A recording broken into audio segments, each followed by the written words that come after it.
Welcome back students. आज हम लोग को जो पढ़ना है, अगर प्रीवियस लेक्चर को हम थोड़ा मेमोराइज करें तो हम देख पाएंगे कि हम लोग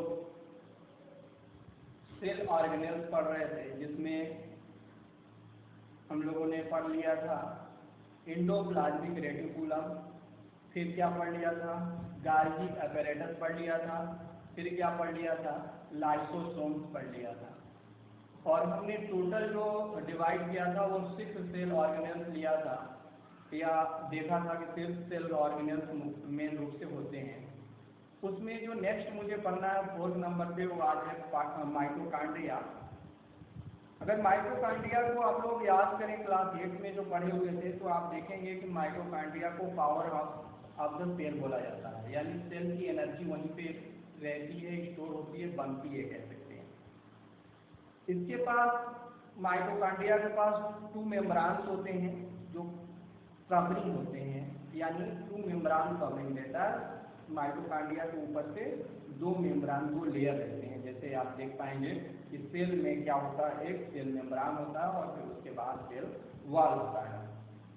आउटर मेम्ब्रान जो होता है वो पोरस होता है, यानी उसमें छिद्र छिद्र रहते हैं, और जबकि इनर मेम्ब्रान रहता है जो वो डीपली फोल्डेड रहता है, बहुत ज़्यादा ऐसे फोल्डेड, ऊपर नीचे ऐसे करके रहता है। ठीक है, फोल्डेड इसलिए रहता है क्योंकि उसकी जो जैसे हम किसी चीज़ को ऐसे सीधा रखते हैं और उसी की तुलना में हम लोग उसको ऐसे से फोल्ड कर देते हैं, तो फोल्ड वाला में सरफेस एरिया इंक्रीज हो जाता है देन स्ट्रेट। जब फोल्डेड होता है तो उसकी वजह से उसकी सरफेस एरिया क्या हो जाता है, इंक्रीज हो जाता है। ठीक है, और फिर क्या होता है, इसके फोल्ड की वजह से सरफेस एरिया जब इंक्रीज हो जाता है एटीपी जनरेटिंग वहाँ ज़्यादा होने लगता है, यानी एटीपी जनरेटिंग करने के लिए सरफेस एरिया का इंक्रीज हो जाता है। ठीक है, एनर्जी जो रिक्वायर्ड होती है वेरियस केमिकल एक्टिविटीज के लिए जो नीडेड है for life is release by mitochondria in form of ATP, यानी जो एनर्जी रिलीज हो जाता है सेल को परफॉर्म करने के लिए, सेल के अंदर बहुत सारी एक्टिविटी को परफॉर्म करने के लिए, तो वो क्या हो जाता है, किस फॉर्म में निकलता है, एटीपी के फॉर्म में निकलता है, यानी एडिनोसिन ट्राइफॉस्फेट। ठीक है, अब आता है कि एटीपी जो होता है वो उसको एक एनर्जी करेंसी के फॉर्म में जाना जाता है, कि वो सेल का एनर्जी करेंसी है, यानी वही हम कह सकते हैं जैसे हमारे पास करेंसी होता है कि हमारा इंडियन रुपी है, तो एक पहचान है हमारे पैसे का, ठीक वैसे ही सेल के अंदर जो एनर्जी होता है उसका पहचान किसके फॉर्म में है, एनर्जी करेंसी के फॉर्म में होता है। Body uses energy stored in ATP for making new chemical compound and for making mechanical work. क्या कहता है कि जो एनर्जी स्टोर्ड है एटीपी के फॉर्म में, वो न्यू केमिकल क्या बनाता है, तो कंपाउंड्स बनाता है, और क्या बनाता है वो, तो मैकेनिकल वर्क के लिए हेल्पफुल होता है। कौन, एडिनोसिन ट्राइफॉस्फेट, यानी कि एटीपी। ठीक, माइटोकॉन्ड्रिया एक देखेंगे तो स्ट्रेंज टाइप के सेल ऑर्गेनेल्स है। ठीक है, क्योंकि इसके पास अपना डीएनए होता है, अपना राइबोसोम होता है। ठीक है, इसलिए माइटोकॉन्ड्रिया जो होता है वो बहुत सारी चीज़ों को, या कह सकते हैं कि कुछ स्पेशल टाइप के प्रोटीन को फॉर्म करने के लिए हेल्पफुल होता है, एबल होता है। ठीक है, इसके बाद स्टूडेंट्स अगर हम लोग नेक्स्ट सेल ऑर्गेनेल की बात करें तो वो है प्लास्टिड। ठीक, प्लास्टिड्स जो पाया जाएगा वो ओनली प्लांट सेल में पाया जाएगा। 2 टाइप के प्लास्टिड्स होते हैं, एक होता है क्रोमोप्लास्ट जिसको कलर प्लास्टिड्स कहते हैं, और एक होता है ल्यूकोप्लास्ट जिसको कहते हैं वाइट आर कलरलेस प्लास्टिड्स। ठीक है, क्रोमोप्लास्ट कलर्ड प्लास्टिड्स और leucoplast colourless or white plastids. ठीक है, क्रोमोप्लास्ट के अंदर जो पिगमेंट होता है वो क्लोरोफिल होता है, जिसको हम लोग क्लोरोप्लास्ट के नाम से पुकारते हैं। क्लोरोप्लास्ट जो होता है वो प्लांट के अंदर एक इम्पॉर्टेंट कह सकते हैं पिगमेंट है, जो उसके फोटोसिंथेसिस के लिए हेल्पफुल होता है। ठीक, क्लोरोप्लास्ट जो होता है वो क्या करता है, येलो कलर के भी कंटेन कर सकता है, और अदर टाइप के पिगमेंट रहते हैं, जिसकी वजह से कुछ अदर जो कलर पत्तियों में देखी जाती है, कुछ लिप्स को आप देखेंगे तो येलो टाइप के हो जाते हैं, उसी में रेड बने हुए रहते हैं। ठीक है। तो ये उसमें क्लोरोप्लास्ट की जो एबिलिटी है कि वो अलग कलर को भी रख सकता है, उसी की वजह से होता है। ठीक है। ल्यूकोप्लास्ट है, ल्यूकोप्लास्ट होता है वो प्राइमरी ऑर्गेनेल्स है जिसके अंतर्गत material such as starch, oil या प्रोटीन ग्रेन्यूल्स ये सब स्टोर होते हैं। ठीक है। क्या सीखा कि जो ल्यूकोप्लास्ट है वो कह सकते हैं क्या, प्राइमरी ऑर्गेनेल्स है, उसके अंदर क्या क्या स्टोर होता है, तो स्टार्च स्टोर होता है, ऑयल स्टोर होता है, प्रोटीन ग्रेन्यूल्स स्टोर होते हैं, ये सब चीजें स्टोर होती है। Internal organisation of the chloroplast consist of numerous membrane layer embedded in a material called stroma. अब आता है कि जो इंटरनल ऑर्गेनाइजेशन है क्लोरोप्लास्ट का, उसके अंदर न्यूमरस मेम्ब्रेन होते हैं। ठीक है। न्यूमरस मतलब बहुत सारे मेम्ब्रेन का एक लेयर होता है, एक दूसरे के साथ एम्बेडेड रहते हैं, एक दूसरे में जुड़े रहते हैं, कह सकते हैं गड़े हुए रहते हैं। उसी को किस नाम से पुकारते हैं, तो स्ट्रोमा के नाम से पुकारते हैं। ठीक है। और ये एक सिमिलर होता है माइटोकॉन्ड्रिया के में इन एक्सटर्नल स्ट्रक्चर, मतलब अगर उसकी बाहरी स्ट्रक्चर देखा जाए किसका, तो जो स्ट्रोमा है वो माइटोकॉन्ड्रिया के जैसा ही दिखता है। ठीक है। Like the mitochondria plastids also have their own DNA and ribosome. जैसे आपने देखा कि माइटोकॉन्ड्रिया के पास अपना डीएनए और राइबोसोम्स होते हैं, ठीक वैसे ही प्लास्टिड्स के पास भी अपना राइबोसोम, अपना डीएनए होता है। इसके बाद आता है वैक्यूल। ठीक है। तो वैक्यूल जो होता है वो सेल में एक खाली प्लेस ब्लाडर जैसा रहता है, जैसे बैलून होता है ना वैसे ही। ठीक है। उसमें क्या रहता है कि जो एनिमल सेल है उसमें स्मॉल टाइप के रहते हैं, और जो प्लांट सेल होता है उसमें लार्ज वैक्यूल होता है।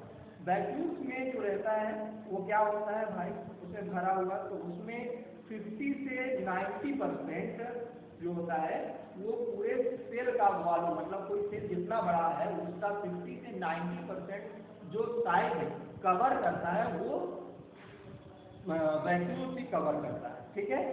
वैक्यूल्स बहुत टर्जिडी और रिजिडिटी टू द सेल, यानी सेल को ये क्या करता है, रिजिडिटी प्रोवाइड करता है क्योंकि वो बहुत खुला हुआ रहता है जस्ट लाइक बैलून। उसमें बहुत सारे सब्सटेंसेस होते हैं लाइफ के लिए स्टोर करने का वैक्यूल्स में। ठीक है। उसमें एमिनो एसिड्स होते हैं, शुगर्स होते हैं, वेरियस ऑर्गेनिक एसिड्स होते हैं, कुछ प्रोटीन्स होते हैं, वो सब उसी वैक्यूल में स्टोर रहते हैं। ठीक है। सिंगल सेल्ड ऑर्गेनिज्म की जब बात करेंगे जैसे अमीबा वगैरह के, तो उसमें भी फूड वैक्यूल्स होता है जो कंटेन करता है कुछ आइटम्स को। ठीक है। और अमीबा उसी को क्या करता है, कंज्यूम करता है, यानी जो वैक्यूल में फूड रहता है उसी को अमीबा कंज्यूम करता है। ठीक है।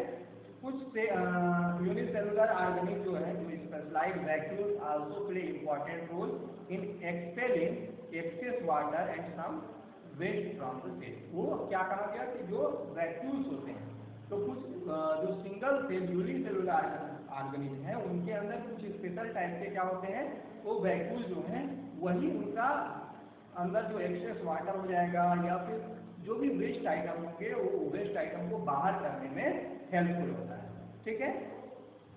इसके बाद आता है स्टूडेंट कि हम इस तरह से जान सकते हैं कि जो फंडामेंटल स्ट्रक्चर है, फंडामेंटल यूनिट है लाइफ का, वो क्या है, सेल है। इसके बाद आती है सेल डिवीजन की बात। ठीक है। तो सेल जो डिवीजन है उसका मतलब ही आप समझ रहे होंगे कि सेल का बांटना। तो सेल बढ़ जाता है, कोई एक सेल पेरेंट सेल अपने डॉटर सेल में डिवाइड होता है। आइए देखते हैं कैसे। तो आपको पता है कि न्यू सेल्स फॉर्म होता रहता है। ठीक है।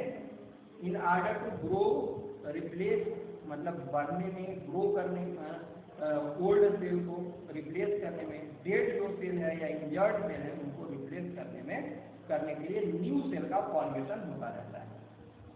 ठीक है।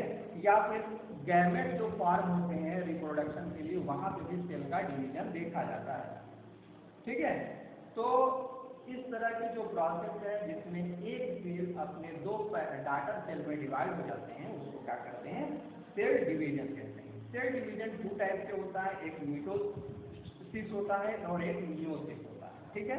मिटोसिस क्या है, तो मिटोसिस में आप लोग देखेंगे कि ज्यादातर जो सेल डिवीजन होता है वो मिटोसिस होता है, और ये अक्सर ग्रोथ के लिए होता है, रिप्लेस के लिए होता है। ठीक है ना। तो इस तरह की जो भी सेल डिवीजन होता है उसको क्या कहते हैं, मिटोसिस कहते हैं। मिटोसिस में क्या होता है कि एक पेरेंट सेल होता है और अपने 2 डॉटर सेल में कन्वर्ट हो जाता है। ठीक है, मतलब आपको अगर मैं इमेज दिखाऊं तो जस्ट लाइक ये इमेज, ये एक मिटोसिस का एग्जाम्पल है। यहाँ पर एक पेरेंट सेल है अपने 2 डॉटर सेल में कन्वर्ट हो गया। इसमें जब आप देखेंगे तो जो डॉटर सेल होता है वो बिल्कुल अपने मदर सेल के जैसा ही होता है।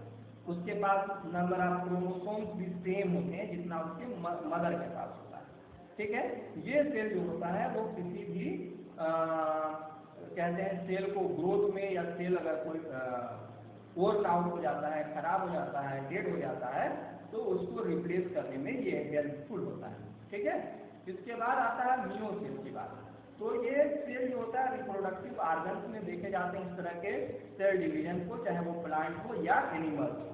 ठीक है, काहे के लिए, अपने ऑफ स्प्रिंग को फर्टिलाइज करने के लिए, या कह सकते हैं अपने ऑफ स्प्रिंग को जन्म देने के लिए। ठीक, ये क्या होता है कि इसमें 2 कॉन्जिक्यूटिव डिवीजन देखी जाती है।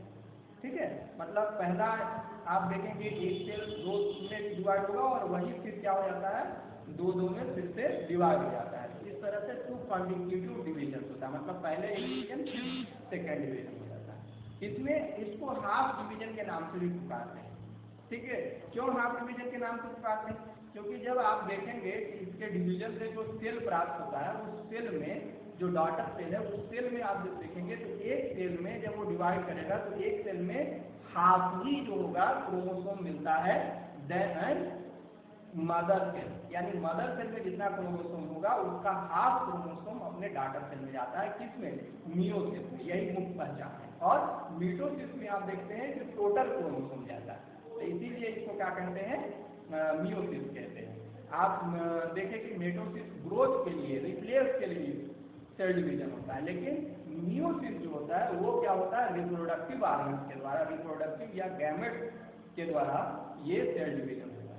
ठीक है स्टूडेंट, तो इस तरह से आपका सेल डिवीजन एक लास्ट टॉपिक था और आपके चैप्टर बायो का जो फंडामेंटल यूनिट ऑफ लाइफ था जिसको हम लोग सेल का नाम दिए थे, ये हमारा चैप्टर फिनिश हो जाता है।